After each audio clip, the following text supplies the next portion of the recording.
আমাকে পেয়েছে। বলেন। শরীফ শরীফ জি প্রশ্ন করার জন্য ডিবিসি কে ধন্যবাদ জানাচ্ছি। আপনি কি শুনতে পাচ্ছেন আমাকে? জি শুনতে পাচ্ছি। জি। ডিবিসির পক্ষ থেকে এই জাতীয় সংসদ নির্বাচন, ত্রয়োদশ জাতীয় সংসদ নির্বাচন গোপালগঞ্জের সার্বিক অবস্থা সম্পর্কে জিজ্ঞেস করার জন্য ডিবিসি কে ধন্যবাদ জানাচ্ছি। আমরা গোপালগঞ্জ 1, 2 এবং 3 আসনে আমাদের দলীয় প্রার্থী আছে। আমাদের একে আছে আমাদের কেন্দ্রীয় সহ সাংগঠনিক সম্পাদক সেলিমুজ্জামান সেলিম। 2 আছে আমাদের গোপালগঞ্জ জেলা বিএনপির আহ্বায়ক কমিটির অন্যতম সদস্য এবং ড্যাব নেতা ডক্টর কে এম বাবর। এবং 3 আছে আমাদের জাতীয় জাতীয়তাবাদী স্বেচ্ছাসেবক দলের কেন্দ্রীয় সভাপতি এস এম জিলানী। আমরা 3 জন প্রার্থীর পক্ষেই নির্বাচন কমিশনের বেঁধে দেওয়া বিধিবিধান মেনে আমরা প্রচার আছি। বেসরকারি প্রচারে আছি, এখন তো সরকারি ভাবে প্রচার করা যাবে না, গণসংযোগে আছি। তো আমরা যথেষ্ট ভালো সাড়া পাচ্ছি এবং পরিবেশ এখন পর্যন্ত যথেষ্ট স্বাভাবিক আছে। জনগণের কাছ থেকে বা ভোটারদের কাছ থেকে এখনো আমরা এরকম কোনো বিরূপ কোনো অভিযোগ পাইনি নির্বাচন সংক্রান্ত। যেটা আমরা পেয়েছি সেটা আশাব্যঞ্জক। এবং আমরা নির্বাচনের বিষয়টিকে এইভাবে নিতে চাই যে নির্বাচন হচ্ছে মানুষের এবং দেশের একটি স্বাভাবিক অবস্থা পরিচালনায় সরকার সহযোগিতা করা। সেই জন্য করে নির্বাচিত সরকার আসলেই দেশের বিরাট সমস্যার নির্বাচিত সরকার হলেই আন্তর্জাতিক অঙ্গনে বাংলাদেশের ভাবমূর্তি বৃদ্ধি পাবে। নির্বাচিত সরকার হলেই দেশে যে কিছু অরাজকতা আছে, বিশৃঙ্খলা আছে, সন্ত্রাসী কর্মকাণ্ড আছে, সেগুলিও ধীরে ধীরে বন্ধ হয়ে যাবে। নির্বাচিত সরকার আসলেই ব্যবসা বান্ধব পরিবেশ সৃষ্টি হবে। তো সব মিলিয়ে আমরা মনে করি এই নির্বাচনটি দেশ জাতির জন্য অত্যন্ত গুরুত্বপূর্ণ। একদম পরিষ্কার। আমরা সেভাবেই শরীফ রফিকুজ্জামান জি, আমি শুনলাম আপনার কথায়, আপনার কাছে একটু থাকতে চাই যে নতুন বাংলাদেশের কথা বলা হচ্ছে। গণঅভ্যুত্থানের পরে আসলে মানুষের একটা আকাঙ্ক্ষাও ছিল আসলে নতুন বাংলাদেশ গড়ার। সেই নতুন বাংলাদেশ গড়তে বিএনপি কোন বিষয়গুলোতে নজর দেবে, মানে কেন আসলে আপনাদেরকে বেছে নেবে? কারণ এর আগেও আপনাদের দেখেছে মানুষ, এই নতুন বাংলাদেশ গড়ার যে সময় বা যে স্বপ্ন দেখছে মানুষ যেখানে, সেখানে কেন বিএনপিকে বেছে নেবে, কেন আপনাদেরকে ভোট দেবে মানুষ? দেখুন, সরকার পরিচালনায় যেমন কিছু সফলতা থাকে তেমনি কম বেশি কিছু ব্যর্থতাও থাকে। তো পূর্বে আমরা যেহেতু সরকার ছিলাম, আমাদের কিছু সমস্যা ছিল বা ব্যর্থতা ছিল, সেগুলি আমরা চিহ্নিত করে আগামীতে সংশোধিত হয়ে দেশ জাতির কল্যাণে আমরা সেভাবে রাজনীতির প্ল্যাটফর্ম তৈরি করেছি। আমাদের নেতা তারেক রহমান লন্ডন থেকে আমাদের সেভাবে নির্দেশনা দিয়েছেন এবং বর্তমানে দেশে এসেও আমাদের সেভাবে নির্দেশনা দিচ্ছেন যে অতীতের ভুলগুলি শুধরে জন আকাঙ্ক্ষার প্রতিফলন ঘটে এভাবে রাজনীতি বিএনপি করার জন্য সিদ্ধান্ত গ্রহণ করেছে। এবং আমরা সেভাবে আগামীতে নির্বাচিত হলে আমাদের দল সরকারে গেলে আমরা জন আকাঙ্ক্ষা বাস্তবায়নে আমরা সেইভাবে পদক্ষেপ গ্রহণ করব, যেন অতীতের কোনো ভুল ভ্রান্তি আমাদেরকে স্পর্শ করতে না পারে। বাংলাদেশের সবচাইতে বড় প্রয়োজন যেটা, সেটা নিরাপত্তা। আমাদের নেতা বারবার নিরাপত্তার কথা বলেছেন যে মানুষের নিরাপত্তাকে প্রাধান্য দিতে হবে।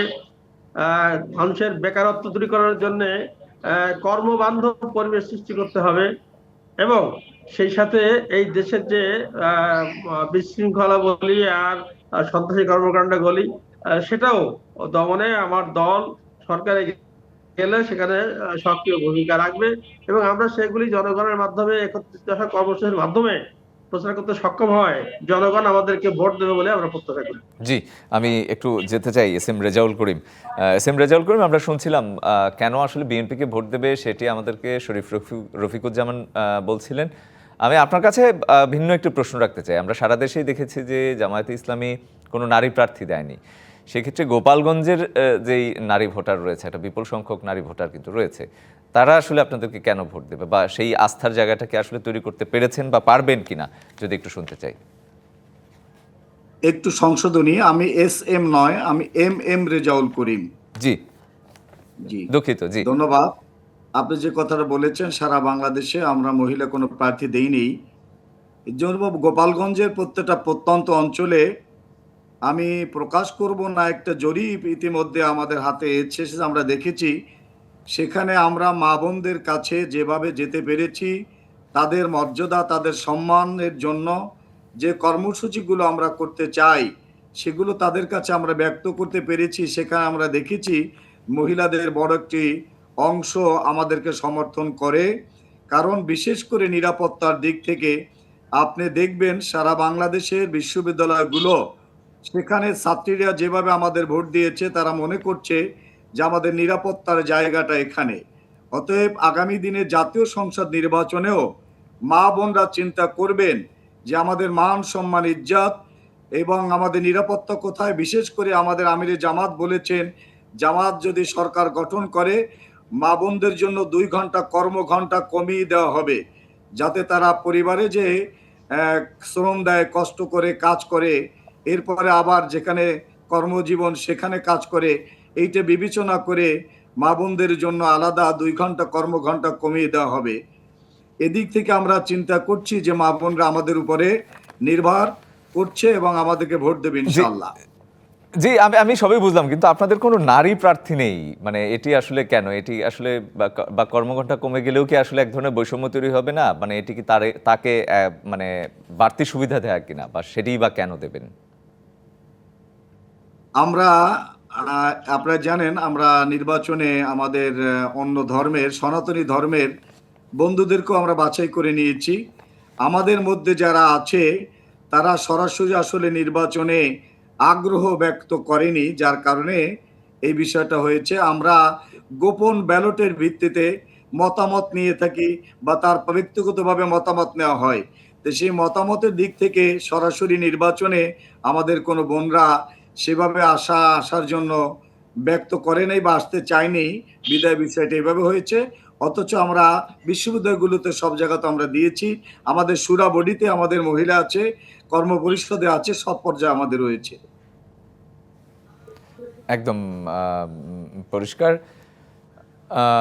সাধারণ যেই ভোটাররা, তারা আসলে আপনাদের উপরে কেন বা কিভাবে আস্থা রাখবে, কোনো চ্যালেঞ্জ অনুভব করছেন কিনা, সেটি আমি একটু শুনতে চাই। আমরা সাধারণ ভোটাররা আমাদের গ্রহণ করবে। প্রথমত আপনারা জানেন আমরা এখনো সরকার গঠন করি নাই। অতএব বিগত দিনে স্বাধীনতার 53 বছর পার হওয়ার পরে সকল দলের শাসন সবাই দেখেছে। এবার আমরা দেখছি আকাশে বাতাসে একটি ধ্বনি মুখরিত হচ্ছে যে আমরা একটা নতুনত্ব দেখতে চাই, নতুন একটি সরকার বাংলাদেশে দেখতে চাই। এরপর আমাদের সততা যোগ্যতার প্রমাণ ইতিপূর্বে আমরা রেখেছি। আমাদের 2টা মন্ত্রণালয় ছিল, সেই মন্ত্রণালয় দুটিতে কোনো রকম দুর্নীতি খুঁজে পাওয়া যায়নি। দুর্নীতির দায় তাদের উপরে চাপানোর সুযোগ হয়নি, প্রমাণ পাওয়া যায়নি। অতএব আমাদের সততা, আমাদের যোগ্যতা, আমরা দুর্নীতিকে প্রশ্রয় দিব না, নিজেরাও দুর্নীতি করি না। আমাদের আমির বলেছেন যে দুর্নীতি আমরা কোনো পর্যায়ে গ্রহণ করব না, কাউকে করতেও দেব না। চাঁদাবাজি নিজেরাও করব না, কাউকে করতে দেব না। অতএব আমাদের এই বাণী এবং আমাদের এই আশ্বস্ততায় জাতি পুরা মুগ্ধ হয়েছে এবং আগামী দিনে জাতি চায় যে নতুন করে বাংলাদেশ জামায়াত ইসলামী ক্ষমতায় আসুক। এই জন্য আমরা সে আশা ব্যক্ত করছি। এম রেজাউল করিম, একদম পরিষ্কার আপনার কথা। আমি শরীফ রফিকুজ্জামানের কাছে যেতে চাই। 31 দফার কথা আপনিও বললেন, যেটি বলা হচ্ছে বিএনপির পক্ষ থেকে বারবারই। এই 31 দফা আসলে জনগণের কাছে কতটা পৌঁছাতে পেরেছেন? মানে তৃণমূল আসলে কতটা জানতে পেরেছে, বুঝতে পেরেছে, সাধারণ মানুষ কতটা বুঝতে পেরেছে আপনার মনে হয়? আমরা আমাদের ভারপ্রাপ্ত চেয়ারম্যান জনাব তারেক রহমানের নির্দেশনায় আমরা বাংলাদেশের প্রত্যেকটি জনপদে, শুধু শহরে নয়, গ্রামীণ জনপদে আমরা 31 দফার যে রাষ্ট্র মেরামতের কর্মসূচি আমরা সেটাকে পৌঁছে দিয়েছি। এবং আমরা তাদেরকে শুধু লিফলেট দিয়ে অবহিত করিনি, আমাদেরকে আলোচনা করে অবহিত করেছি। আমরা তাদেরকে নিয়ে সিম্পোজিয়াম করেছি, তাদের থেকেও এই 31 দফার উপরে মতামত নিয়েছি। তো তাতে করে এই আলোচনায় বুঝেছি যে বাংলাদেশের তৃণমূলের মানুষগুলিও 31 সম্পর্কে সাম্যক ধারণা অর্জন করেছে এবং সেই সাম্যক ধারণা অর্জন করে তারা এই 31 দফার প্রতি সমর্থন জ্ঞাপন করেছে। তাদের আলোচনায়, তাদের কথায়, তাদের মতামতে সেটা ফুটে উঠেছে। সেজন্য আমরা আশাবাদী 31 দফার মধ্যে যে উপর থেকে নিচ পর্যন্ত রাষ্ট্র মেরামতের যে একটি রূপরেখা দেওয়া হয়েছে, এটা গোটা জাতির জন্য গ্রহণযোগ্য। যেহেতু সর্বস্তরের মানুষ গ্রহণ করেছে বিধায় আমরা মনে করি জাতি গ্রহণ করেছে। এবং আগামী 12ই ফেব্রুয়ারি নির্বাচনে এই 31 দফার যে আমরা প্রচার করেছি, এই প্রচারের পক্ষে একটি ব্যাপক জনমত সৃষ্টি হয়েছে এবং একটা ভোটের একটি ব্যাপক সৃষ্টি হবে, জোয়ার সৃষ্টি হবে। এবং তাতে করে এই 31 দফাই হবে আমাদের আহ, নির্বাচনের অন্যতম একটি প্রচার কৌশল।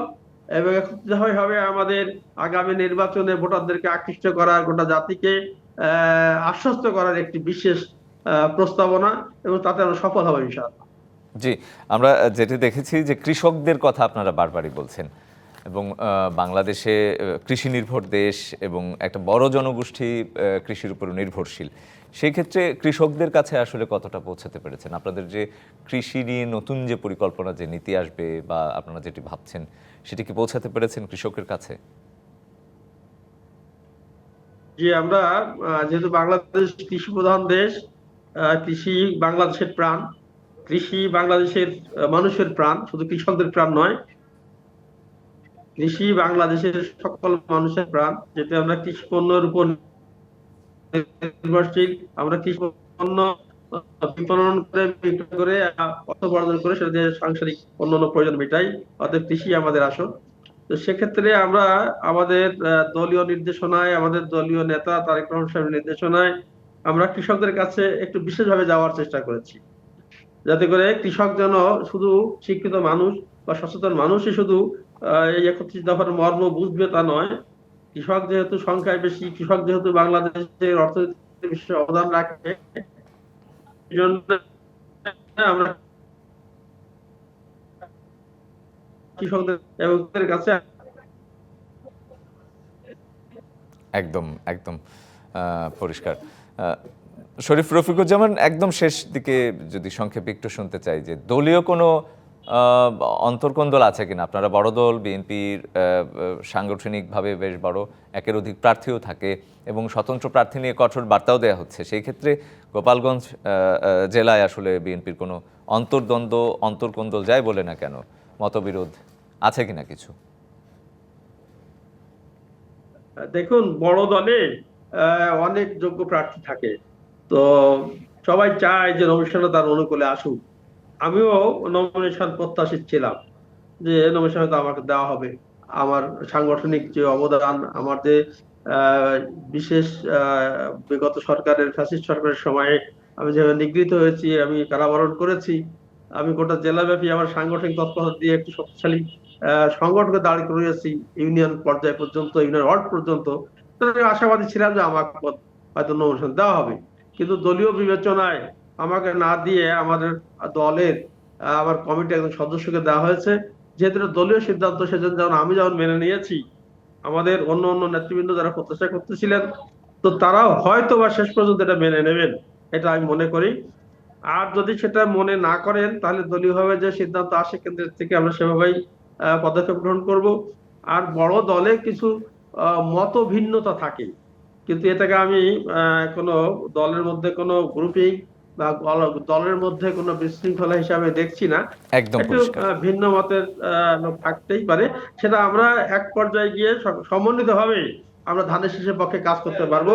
এবং সকল বিএনপি প্রার্থীর দাবিদার বা নমিনেশন যারা সাবমিট করেছেন, যেহেতু প্রত্যাহারের সময় আছে এখনো, আমরা আশাবাদী সকলে মিলেমিশে আমরা ধানের শীষের পক্ষে কাজ করতে পারবো, এবং সেটাই সম্ভব হবে, এবং ইনশাআল্লাহ আমরা সফলতা অর্জন করবো ইনশাআল্লাহ।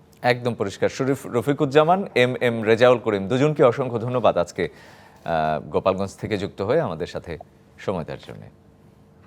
জি, আপনাকেও ধন্যবাদ। একই সাথে যারা শুনছে তাদেরকে ধন্যবাদ। আমার বন্ধুবর রাফিকুজ্জামানকেও অসংখ্য ধন্যবাদ। জি, ডিবিসি কে ধন্যবাদ।